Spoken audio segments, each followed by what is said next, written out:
through self-development. It is the natural right of every human being to be happy, to escape all the miseries of life. Happiness is the normal condition, as natural as the landscapes and the seasons. It is unnatural to suffer, and it is only because of our ignorance that we do suffer. Happiness is the product of wisdom. To attain perfect wisdom, to comprehend fully the purpose of life, to realize completely the relationship of human beings to each other, is to put an end to all suffering, to escape every ill and evil that afflicts us. Perfect wisdom is unshadowed joy. Why do we suffer in life?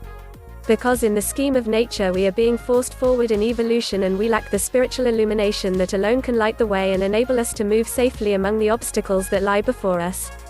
Usually we do not even see or suspect the presence of trouble until it suddenly leaps upon us like a concealed tiger. One day our family circle is complete and happy. A week later death has come and gone, and joy is replaced with agony. Today we have a friend. Tomorrow he will be an enemy, and we do not know why. A little while ago we had wealth and all material luxuries. There was a sudden change, and now we have only poverty and misery, and yet we seek in vain for a reason why this should be. There was a time when we had health and strength, but they have both departed, and no trace of a reason appears.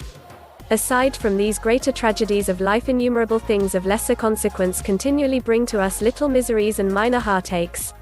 We most earnestly desire to avoid them, but we never see them until they strike us, until in the darkness of our ignorance we blunder upon them.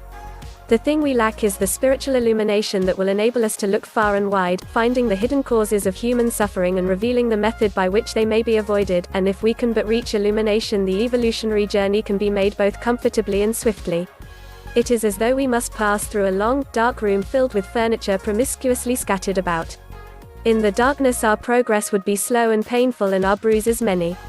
But if we could press a button that would turn on the electric light, we could then make the same journey quickly and with perfect safety and comfort. The old method of education was to store the mind with as many facts, or supposed facts, as could be accumulated, and to give a certain exterior polish to the personality. The theory was that when a man was born he was a completed human being, and that all that could be done for him was to load him up with information that would be used with more or less skill, according to the native ability he happened to be born with.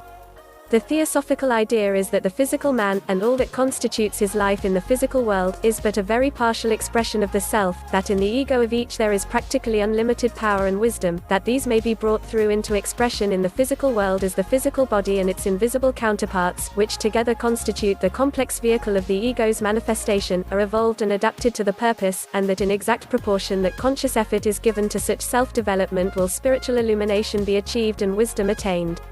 Thus the light that leads to happiness is kindled from within, and the evolutionary journey that all are making may be robbed of its suffering. Why does death bring misery?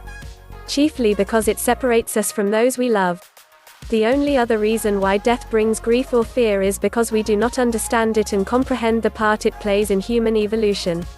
But the moment our ignorance gives way to comprehension, such fear vanishes and a serene happiness takes its place. Why do we have enemies from whose words or acts we suffer? Because in our limited physical consciousness we do not perceive the unity of all life and realize that our wrong thinking and doing must react upon us through other people, a situation from which there is no possible escape except through ceasing to think evil and then patiently awaiting the time when the causes we have already generated are fully exhausted. When spiritual illumination comes, and we no longer stumble in the night of ignorance, the last enemy will disappear and we shall make no more forever. Why do people suffer from poverty and disease? Only because of our blundering ignorance that makes their existence possible for us, and because we do not comprehend their meaning and their lessons, nor know the attitude to assume toward them. Had we but the wisdom to understand why they come to people, why they are necessary factors in their evolution, they would trouble us no longer. When nature's lesson is fully learned, these mute teachers will vanish.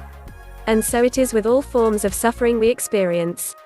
They are at once reactions from our ignorant blunderings and instructors that point out the better way. When we have comprehended the lessons they teach, they are no longer necessary and disappear. It is not by the outward acquirement of facts that men become wise and great. It is by developing the soul from within until it illuminates the brain with that flood of light called genius.